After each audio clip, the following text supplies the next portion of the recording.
Welcome to the You Were Designed for Greatness podcast. Each week we will bring you inspiring tips, stories, and ideas to help you be all that you can be, discovering your greatness. Featuring Donna Tashton. Donna is a transformational life and health coach, a highly sought-after public speaker, and the founder of Vibrant Living. She has helped hundreds find a better life, free of stress and living the greatness they were truly designed for. And now, your host, Donna Tashton.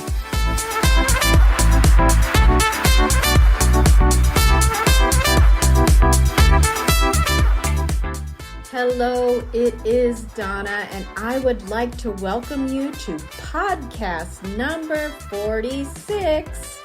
And today we have a guest, Cheryl Bergman, who is going to be sharing her story and tips with us. I want you to stay tuned at the end. I have a free gift. And I also want to share with you a little bit about the power of asking the right question. So stay tuned at the end and let's step over and listen to Cheryl and my conversation. I would like to welcome you to the podcast today. I am excited to have Cheryl Bergman with me. Say hello to the listener, Cheryl. Hello. I am excited to have you here. So why don't you share a little bit about yourself? Sure. Thank you. First of all, thanks, Donna, for having me. I appreciate it. A little bit about myself. I grew up in the Sanford Midland area, which many of the listeners may know where was the area that was just flooded. My mom is still there. She's fine. Thank goodness. But it is interesting there's no lakes anymore. There's no Sanford Lake. There's no Wixom Lake. And I grew up there and hung out on those lakes. So it is quite a shock. I went to Michigan State University. I graduated with a degree in journalism. I had a daughter when I was a junior at MSU and am a single mother. And that has shaped a lot of my how I work and what I value. And I am now the executive director of the Michigan Women's Commission. The Michigan Women's Commission. That sounds intriguing. What is that?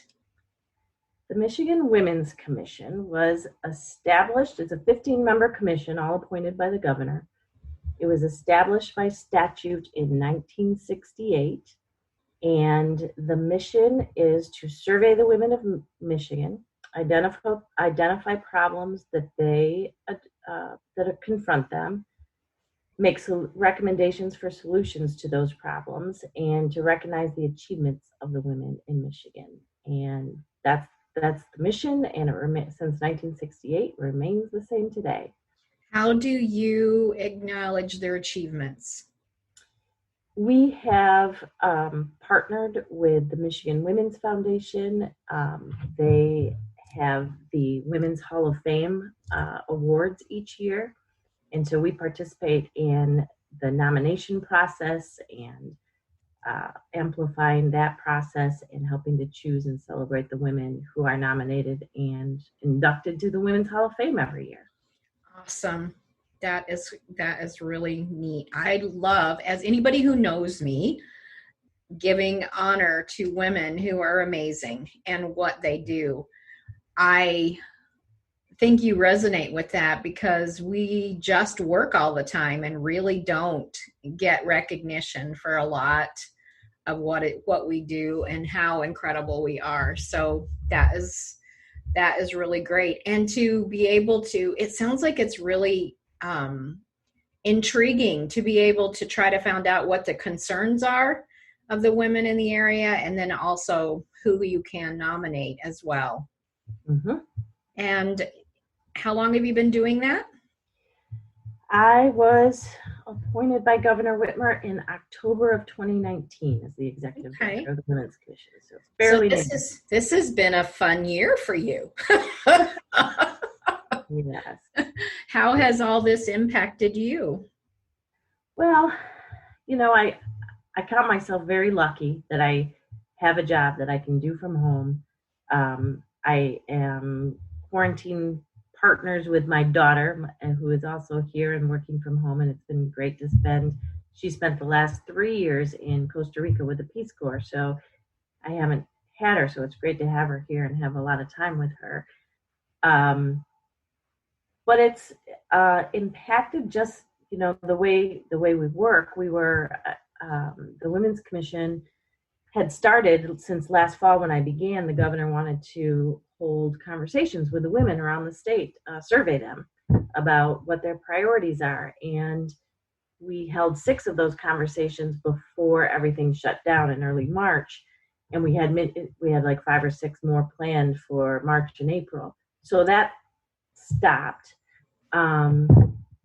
And so, just putting some things on hold. We had to figure out how to do our public meeting virtually in May. The commissioners wanted to keep things. We were supposed to have a public meeting in April, but then commissioners wanted to keep things rolling. So we had to figure out how to do it in May. And all of state government is struggling with, how do you make a virtual meeting accessible?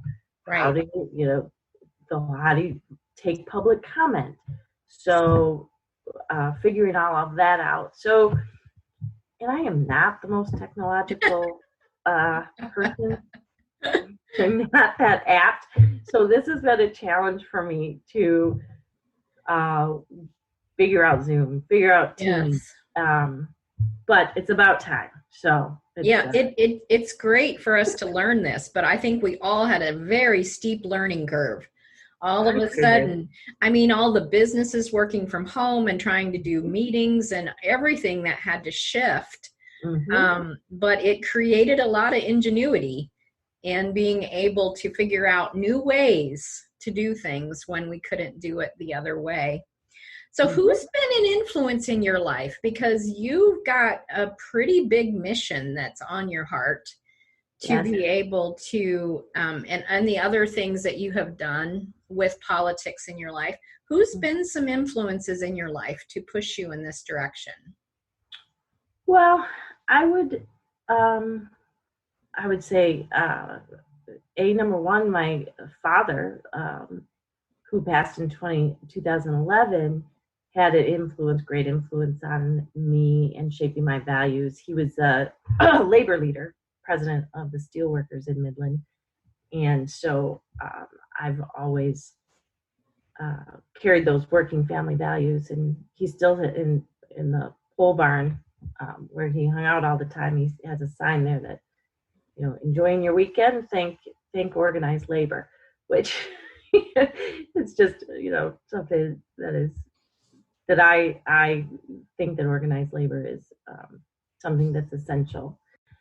A lot of women that I've worked with and helped to elect, Senator Debbie Stabenow has had a huge influence on me and how I see the world and how hopefully how I lead. She's an incredible leader who just gets it done in whatever way it has to get done. She doesn't play politics. She's really, truly concerned about the people that she represents.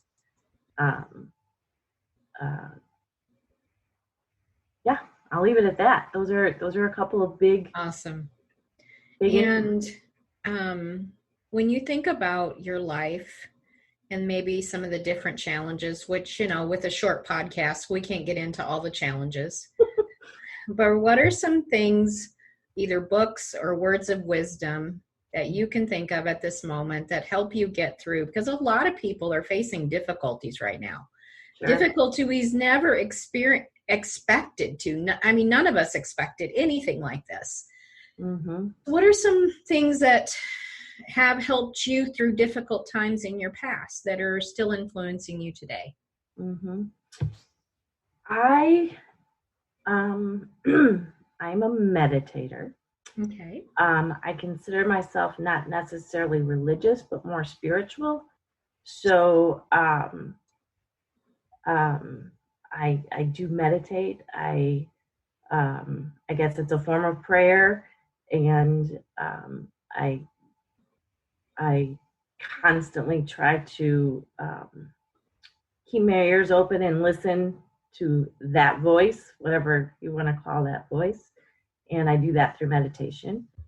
I don't know. I would say meditation is something that I do as a daily practice, though, to keep myself grounded. Awesome. That's great. So how would women find out more, and how could they support what you're doing with the Women's Commission? Mm-hmm. They can find out more by going to our website, which is MichiganWomen'sCommission.org, and also our Facebook.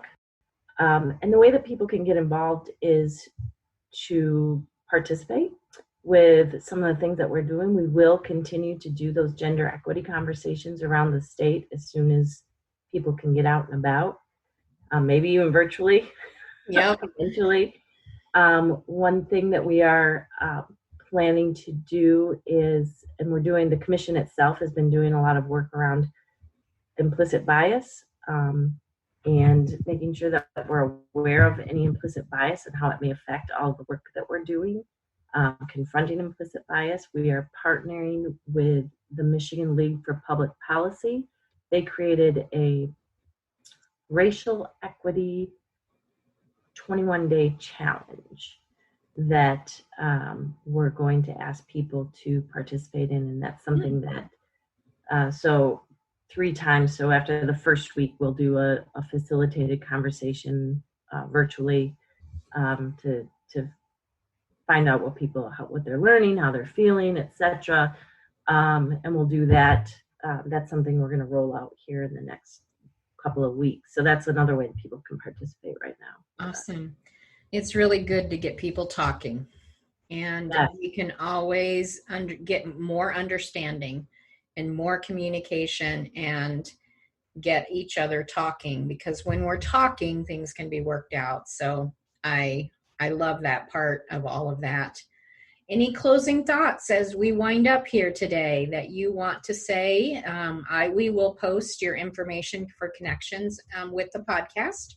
Thank you. Anything else that's coming up as far as closing thoughts?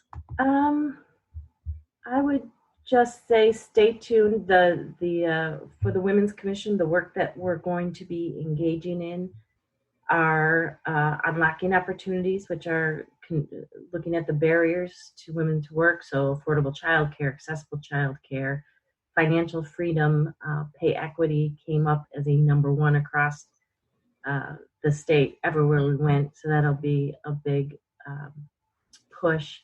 And women in leadership across the board. So more women on corporate boards, nonprofit boards, academia, etc.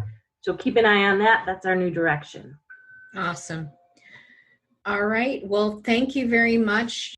It has been, as always, a joy to get to know you better. Thanks, Donna. Appreciate it. I love what Cheryl is doing to help the women in the beautiful state of Michigan. I was thinking the power of asking the right question. So if you would take a minute with me and just think about these thoughts. You know, have you ever been on a campfire and a little spark maybe come over to your clothing? And it's easy just to brush that off and there's no harm done. But if a spark landed and stayed, it could burn you. So I often ask my clients questions that bring attention to something different than they are currently thinking.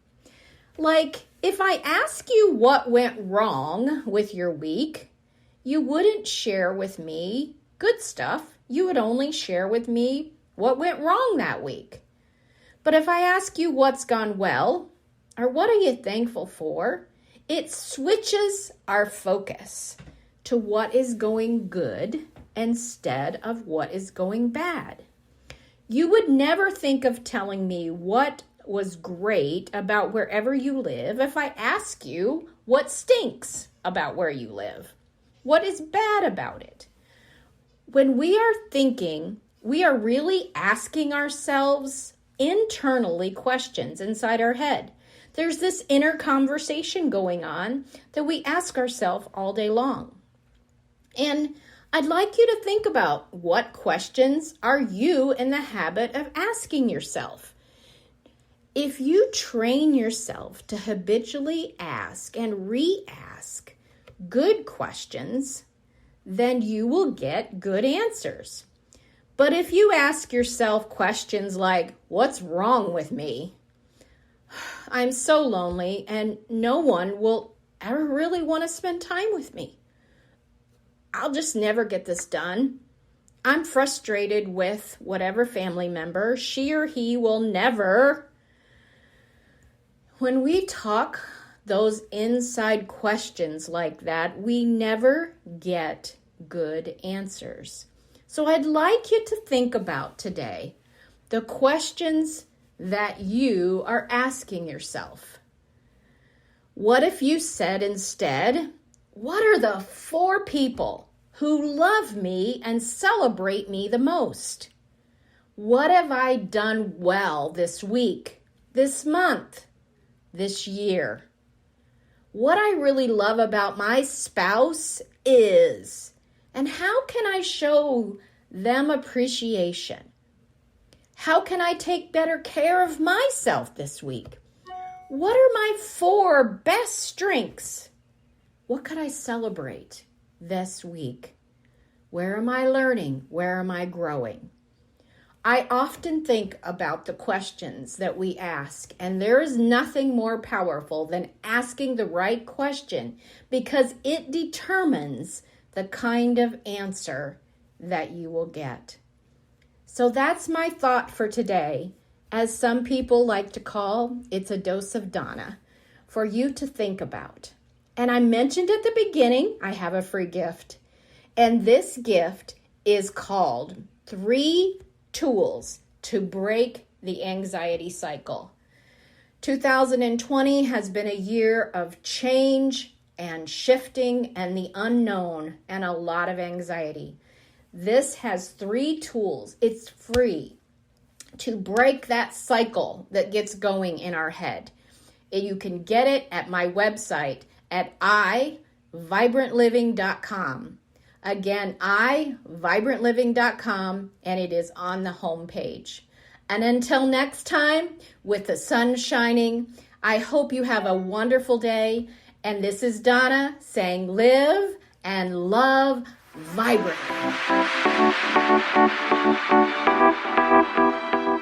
Thank you for joining us on this powerful episode of the You Were Designed for Greatness podcast. Please share this with others who might enjoy it. For more info on Donna Tashton or to contact her, visit iVibrantLiving.com.